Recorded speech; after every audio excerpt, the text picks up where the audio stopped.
সব কথা বললে বিতর্কের মধ্যে পড়ে যায়। ও সঙ্গে আলাপ হয়েছিল বিগত ওর একটি ওই চোর বৃত্তি নিয়ে গবেষণার পত্রিকা, গবেষণা যে গ্রন্থ বার করেছেন। তা আমি বলেছিলাম এই কারণেই বোধহয় আমাদের রাজ্যে এখন কার্তিক পুজো গণেশ পুজো বেরিয়ে গিয়েছে। ব্যাস, যারা কার্তিক গণেশের খুব ভক্ত, যাদের সঙ্গে চৌর্যবৃত্তির সম্পর্ক আছে, তারা তো আমাকে রেড়ে করে মানে প্রায় মেরেই ফেলে এই অবস্থায়।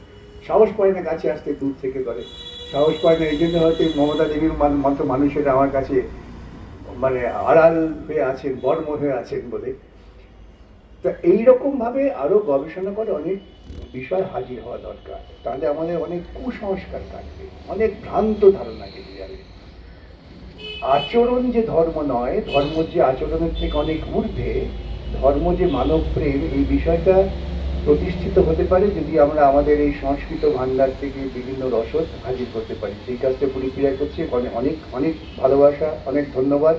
আর মাঝে মাঝে আমরা এসে কিছু না করে ভালো ভালো উপহার নিয়ে চলে যাই, এটাও এটাও বোধ হয় একটা আমাদের পক্ষে ভালো দিক। আমার স্ত্রী আমার প্রায়ই বলেন, তুমি হচ্ছে আসল বামনের ছেলে, যতই তুমি ব্রাহ্মণ্যবাদের বিরুদ্ধে কথা বলো কেন, কারণ তুমি যেখানে যাও কিছু না কিছু হাতে করে নিয়ে আসো। এই যে বাড়ি ফিরবো এক কথাই বলবো যে তুমি যাও গিয়ে কালীঘাটে বসে পুরোহিতগিরি করো, তোমার মতো কাজ করছো। যাই হোক, এসব কিছুর মধ্যে থেকে ভালোই লাগছে। পুরীপুরিয়া তার গবেষণায় কাজ করছেন, যোগ্য মানুষদের সম্মানিত করছেন, এবং তার মধ্য দিয়ে আমাদেরও সুযোগ হচ্ছে অনেক যোগ্য মানুষের সঙ্গে পরিচিত হওয়ার। যেমন ওর সঙ্গে পরিচয় হলো, মমতা দেবীকে দূর থেকে দেখেছি, আজকে পাশাপাশি বসার সুযোগ পেলাম।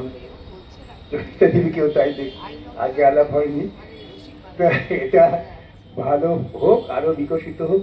পুরী প্রিয়া আমাকে আলাপ করে বলেছিলেন ফোনে, আমি পুরী এবং প্রিয়া আপনি দুটোই খেতে পারেন, এবং সেই জন্য এই নামটা আমি কিছুতেই ভুলি না। অনেকের নাম ভুলে যাই, এর নাম ভুলতে পারবো না। পুরীও খাই, প্রিয়া বিস্কুটও খাই, ওই বলেছিল ওর কথা। সেই জন্য ওকে আর বলে যাচ্ছে না। সব সব ভালো থাকবে, উঠে গেছে।